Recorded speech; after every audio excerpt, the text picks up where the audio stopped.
Johnny Raisin was poor as hell, and everybody knew it. He lived with his mom in a trailer at the scrapyard, rent-free, because their 3 mangy dogs kept the rats and the kids away.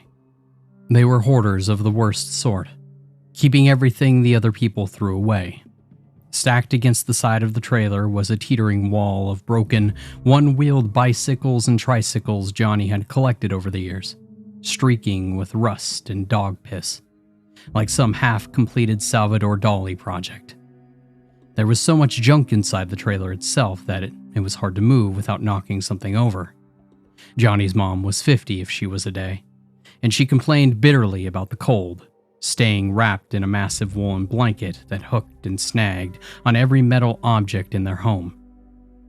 It smelled in there too, like old dog food and bug spray. But Johnny had a PlayStation 3 that mostly worked, even though the case was held together with duct tape. Now, I didn't have one, so I spent more time in that stinking, cluttered trailer than I might have otherwise. I wasn't using Johnny, I told myself.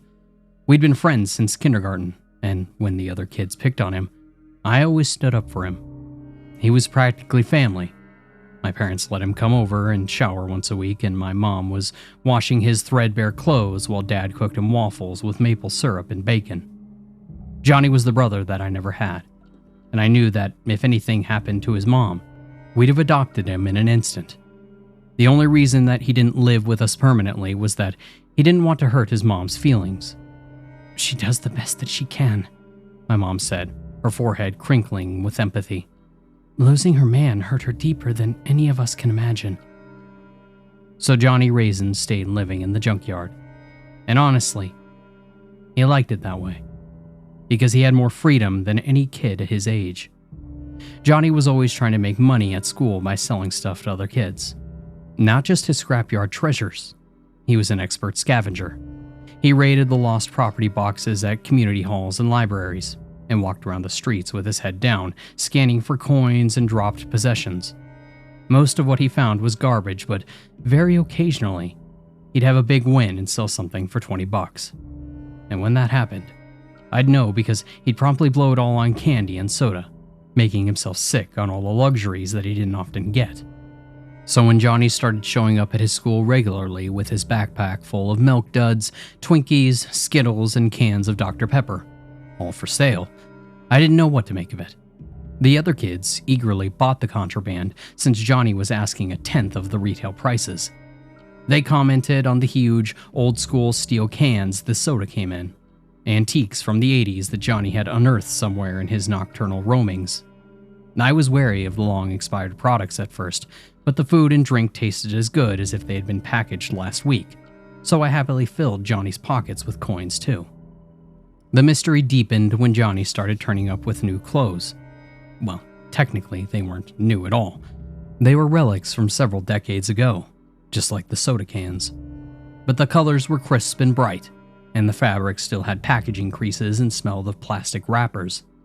And when I raised my eyebrows at his Return of the Jedi t-shirt, Johnny just grinned at me and jiggled the coin-filled pockets of his red Beat It era jacket.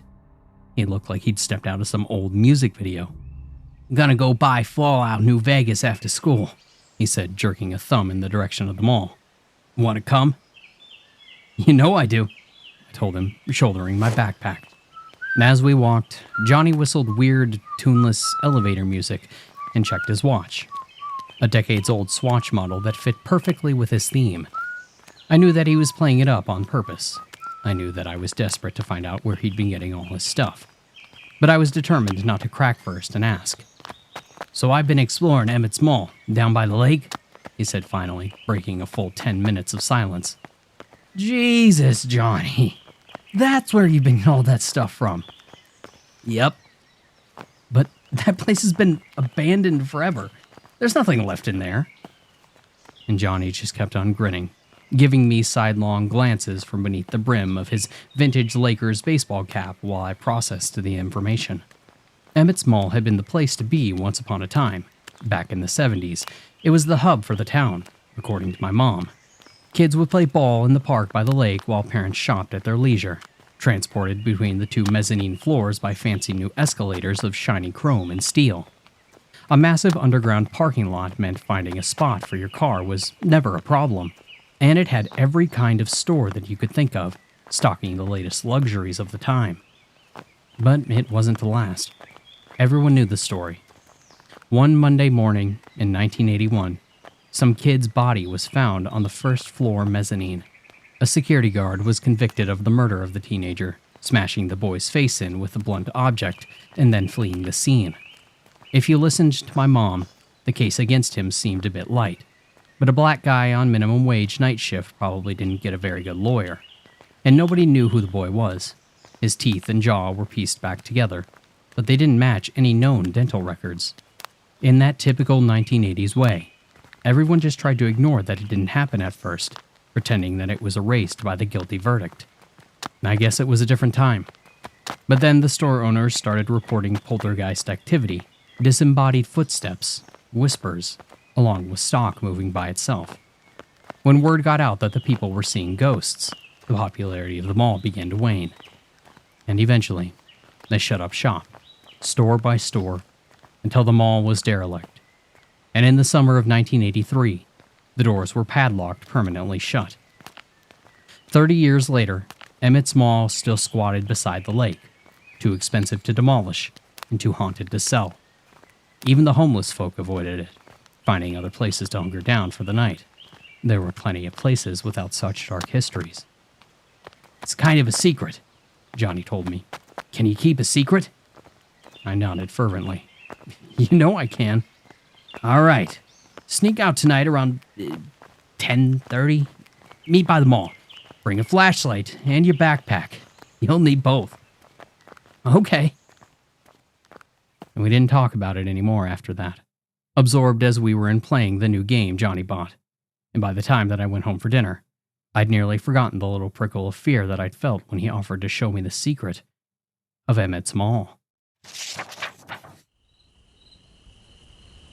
It was a 20-minute walk to the mall from my house, and I'd left late because I had to wait for my dad to go to bed before I could sneak out. As soon as I reached the patch of weeds that had nearly reclaimed the cracked asphalt leading up to the mall, Johnny called out to me, his flashlight pointing down, casting a puddle of light at his feet. "Come on, man, or we're gonna be late."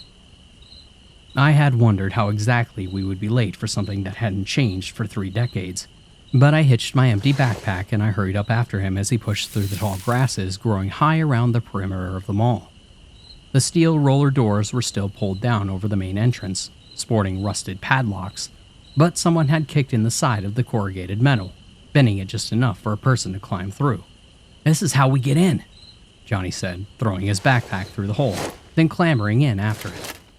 And I shelved my doubts and I followed quickly, finding myself standing in a foyer littered with broken glass and drifts of dirty plastic sheeting. "Come on," Johnny called, his sneakers crunching across the grass as he led his way into the mall concourse. Empty stores gaped, dark and cavernous, alarming shadows moving inside as our flashlights swept past. There was some sort of food court up ahead, or at least the remains of one. A few broken tables and plastic chairs were scattered about, flanked by tiled planters of overgrown ferns, forming into a little indoor forest. Water pooled deep into one corner, and Johnny splashed through the shallows to reach the derelict escalator up to the first floor. His feet stirred up a green smell, like rotting vegetation. "The whole basement is flooded now," Johnny said as we climbed the ancient metal stairs. "The lake must have busted in and filled it all up.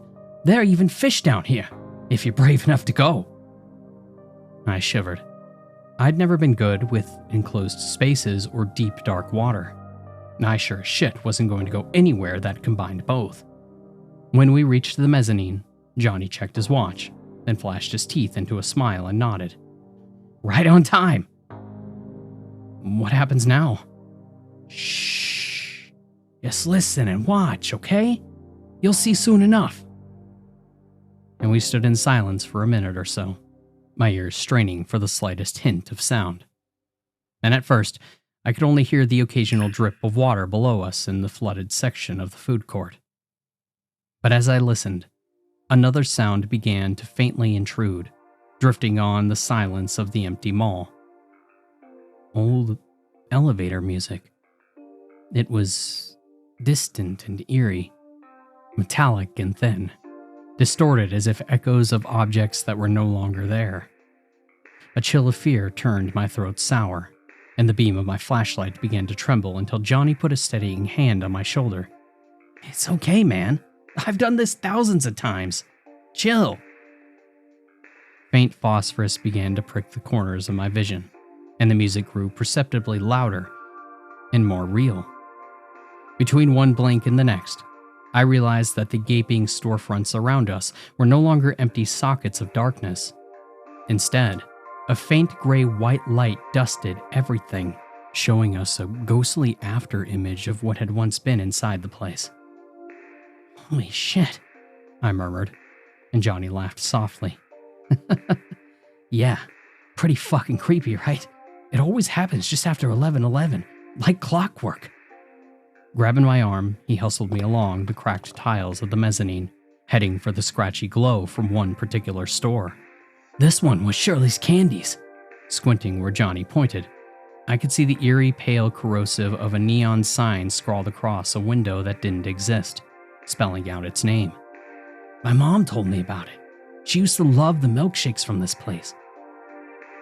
The music was louder here, real enough that my pricking ears could almost pinpoint the position of the invisible speakers that it was coming from. Inside the candy store, the scratchy, faded white lines of shelves were superimposed over the rotten carpet and humps of broken, waterlogged ceiling tiles, like scrapes on the negative of a photograph. "Okay, so watch me," Johnny said, scanning the ethereal grid of ghostly shelves. "You gotta wait until the music sort of peaks, then you can grab stuff." His hand poised over the intangible shelves. We listened for the music as it ebbed and flowed. Suddenly, it surged and swelled, as though piping directly into our ears from another era. Johnny swiped at shelves that now seemed less like after images and more like a double exposure. One reality layered over the top of another. And with a whoop, "Oh, nice." he held up a very real box of Charleston shoes. And as the music faded away again, he stuffed the box into his backpack. "You never know quite what you're gonna get," he told me, walking down the lattice of ghostly aisles. "But that's half the fun." And for the next few hours, we moved from store to store, pilfering random goods from another time until the music finally receded completely into the dark, replaced by the echoing silence of the abandoned mall. I thought about the mall a lot over the next few days, wondering if what I'd experienced had been some sort of weird fever dream or a hallucination.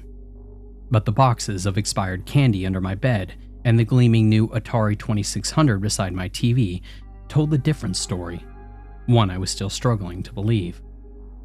We went back again nearly a week later, the unearthly ancient mosaic haunting us as our hands groped for forgotten treasures in those strange small hours when two different worlds seemed to cross over. At first, it was easy this time. My lingering fear of the unknown had all but worn off, until Johnny suddenly grabbed my arm and pulled me down to the ground, hissing a warning. "What?" I whispered, feeling my pulse ramp up as I crouched on the rotten linoleum. Putting a finger to his lips, Johnny shook his head, and then pointed through the smeared phosphorescence of the shelves in front of us. On the other side, a figure moved. Like the shelves, it was grayish white and featureless, but certainly humanoid, and somehow deeply, deeply threatening.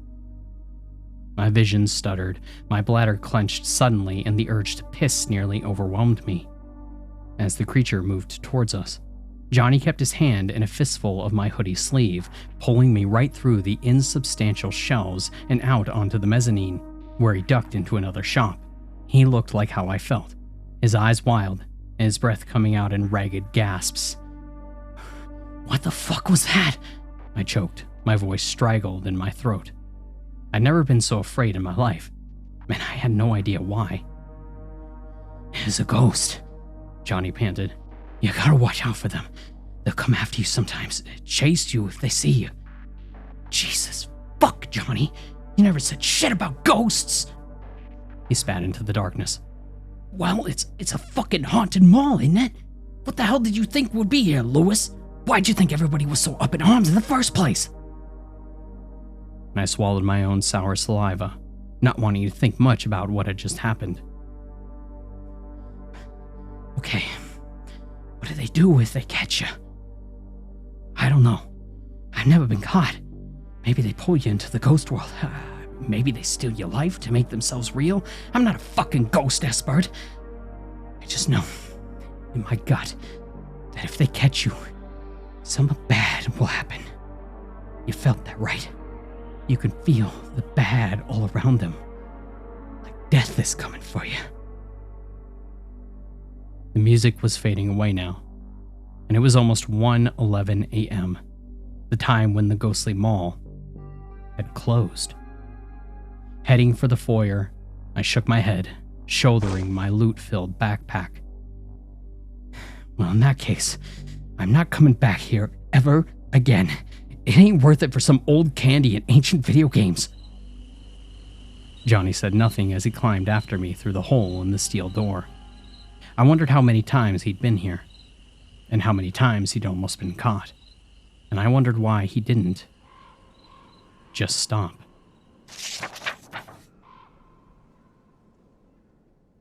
Worry gnawed at me every time Johnny turned up with a bag full of mall contraband to sell at school. He had an eBay account now, and after buying his first laptop, and he was starting to see some real profits from selling mint vintage goods to actual collectors, I tried to tell myself that he knew the risks, but the truth was, he didn't.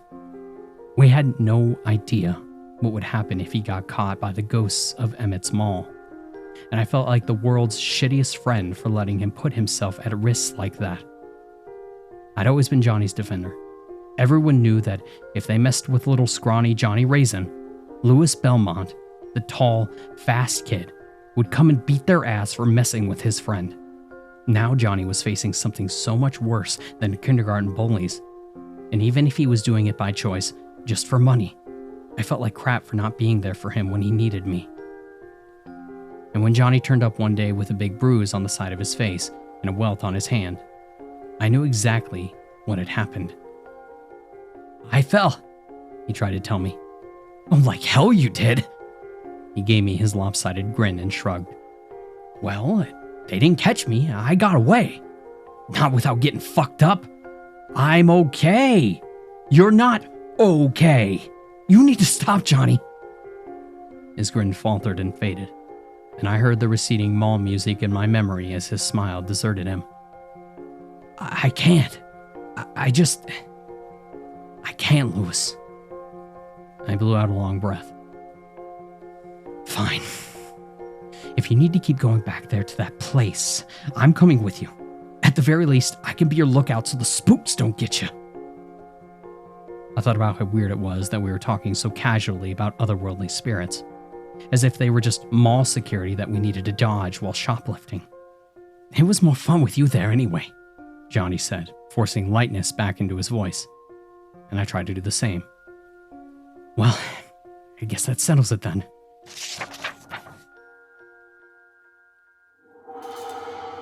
They seemed more vigilant now, the unnatural denizens of Emmett's Mall, aware of us somehow, as though we'd been seen pilfering from their world and word had spread.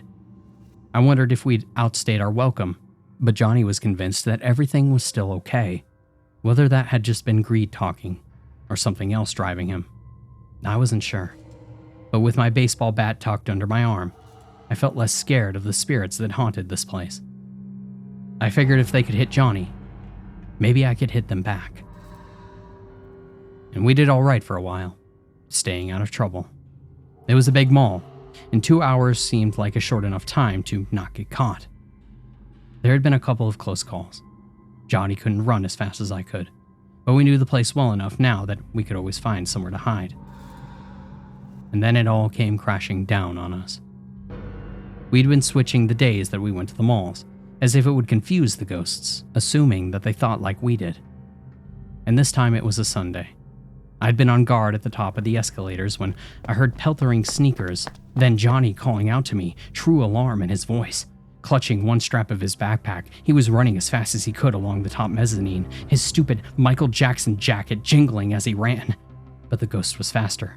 It lopped along beside him, all silvery white limbs and rangy, pale body bearing down on him even as I ran to help, my baseball bat priming to swing. And then it caught him. And everything turned red. Blood splattered the mildewed tiles. Red at first, and then darker and darker as the ghostly thing smashed Johnny's head to a pulp. I remember every detail vividly. Watching my friend's skull cave in with each impact from the blurry, gray-white arm. The limb too long, a streaky smear rising and falling. I felt like I was running through invisible barriers, distortions in the musty air too slow. And the bat swung hard in my hands, connecting with something solid, knocking the ghost away and out of our world. But far too late. And for just a moment, the wreckage of Johnny's ruined skull gaped up at me, while glistening brain and bright bone where my friend's face had been. And then he flickered out of existence, just as the mall music ebbed away. And even as I raged, sobbed, and paced, hunting up and down, waiting for the music to swell again, I already knew that Johnny was gone forever. There had always been something nagging at me about this place. It was more than just a ghost ball. The things that we had been stealing had been real too. Too genuine and new. But that was a secondary concern. I knew that finding out her son was dead would quite literally be the end of Johnny's mom. I got no sleep that night, and nor the next. I begged off school with a migraine and I sat on my computer, looking up everything I could about Emmett's Mall and finding nothing. And eventually, I emailed the local newspaper, asking if they had any of the old articles on file, and they obliged, sending me the original scanned article about the body. And when I read the description of the battered corpse, all my fears were confirmed. Boy aged between 13 and 15, wearing a red jacket, a Lakers cap, and new Levi jeans. The original body that had started it all, the body that had cursed the mall in the first place, had been the body of my best friend, Johnny Raisin. We hadn't been stealing from a ghost mall at all. We were the ghosts, shoplifting goods from the past, making the people who owned the stores think the place was haunted. I was so stupid. I should have been able to figure it out. And worst of all, I'd failed Johnny. And I'd failed his mom too. And there was no fucking way that I was ever going to tell her how he died. The article contained the name of the security guard who had been charged with the murder of the unidentified boy, and I looked him up immediately. He'd been sentenced to life in a maximum security prison, where he died several years later, killed by another inmate. The man had always protested his innocence, but I knew what had happened. I'd seen Johnny's death with my own eyes, and it was certainly murder. But with the man already dead, there could be no justice for Johnny. No way I could pay him back for what he'd done. I eyed the baseball bat propped up against my desk, remembering how solid Johnny's attacker had felt in that moment, how tangible the impact was when I managed to knock him away. Maybe there was a way to get payback after all. And while the police hunted for Johnny Raisin, missing for a week now, I hunted for his killer. Every night I went to the mall waiting for the ghost, and sometimes I saw it, waving the pale smear of its long arm like it was taunting me, and then it would vanish. Sometimes it ran from me and I'd give chase, ready to pay it back for all that it had done to my friend. It was elusive, as if it knew that I was hunting it.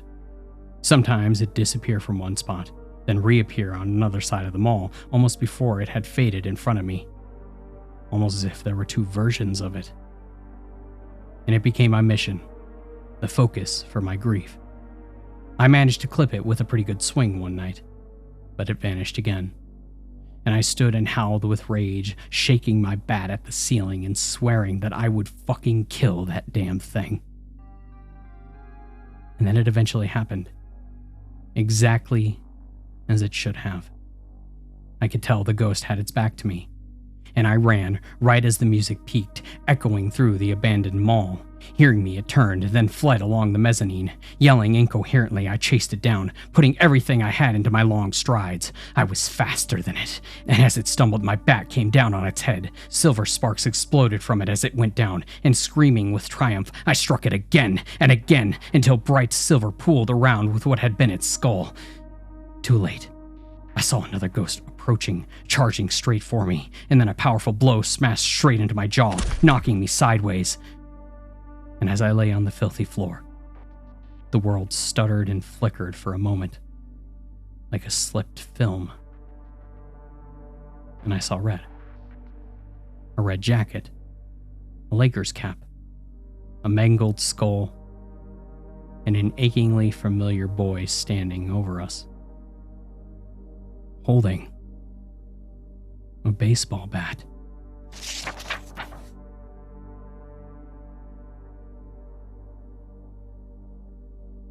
It had been 8 years since I murdered Johnny. 8 years since I discovered there were never any ghosts in the mall. Just echoes of ourselves, all tangled up in a mess of temporal spaghetti until none of it made sense anymore. Johnny's mom died a year after his disappearance. I arranged for her to be buried near the John Doe of Emmett's Mall so she could still be near her boy. There's no way that I can forgive myself for any of this. No way to atone for it.